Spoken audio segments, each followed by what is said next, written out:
The Midnight Circus Masquerade.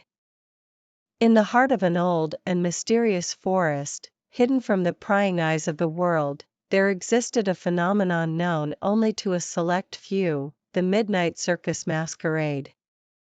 It was a gathering of the extraordinary, a spectacle that defied the boundaries of reality, and an event that occurred only once every 100 years.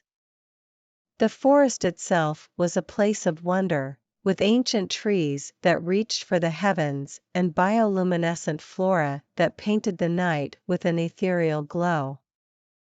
But on this particular night, the forest had transformed into something even more magical. As the clock struck midnight, a portal to another realm opened at the heart of the forest, a realm where the laws of physics and nature gave way to the whims of imagination. Out of this portal emerged the Midnight Circus, a grand spectacle of the extraordinary and the otherworldly. The guests of the Midnight Circus Masquerade were not ordinary by any stretch of the imagination. They were beings of myth and legend, creatures of fantasy and dreams, and entities that defied categorization.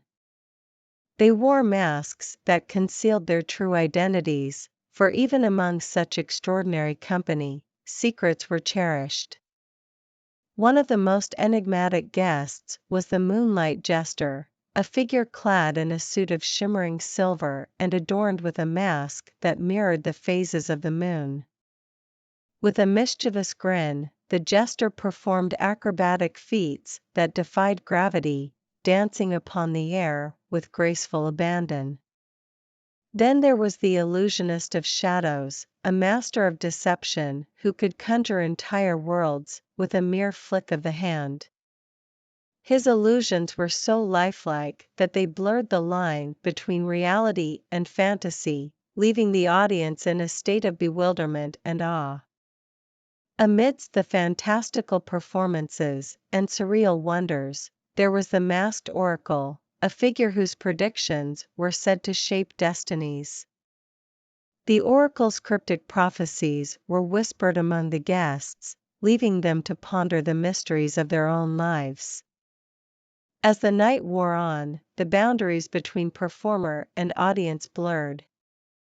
The guests themselves became part of the grand spectacle, their masks concealing their true identities as they danced, laughed, and reveled in the surreal atmosphere of the Midnight Circus Masquerade.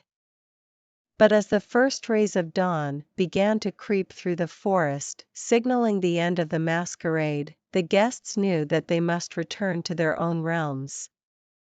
The portal would close, and the extraordinary would once again give way to the ordinary. As they departed, the guests exchanged knowing glances, for they understood that the Midnight Circus Masquerade was not just an event, it was a reminder that magic and wonder existed in the world, if one only dared to seek it. It was a celebration of the extraordinary within each of them, a chance to shed the masks they wore in their everyday lives, and embrace the fantastical. And so, once every 100 years, the Midnight Circus Masquerade returned to the heart of the old forest, a beacon of enchantment in a world that often forgot the power of imagination. It was a night when the extraordinary took center stage, and the ordinary faded into the background, a night when the impossible became possible, and dreams were woven into reality. As the last guest vanished into the fading portal, the forest returned to its tranquil slumber, the echoes of laughter and wonder fading into the depths of memory. The Midnight Circus Masquerade had come and gone, leaving behind a sense of enchantment and a promise that, in a world filled with the ordinary, the extraordinary was never truly lost.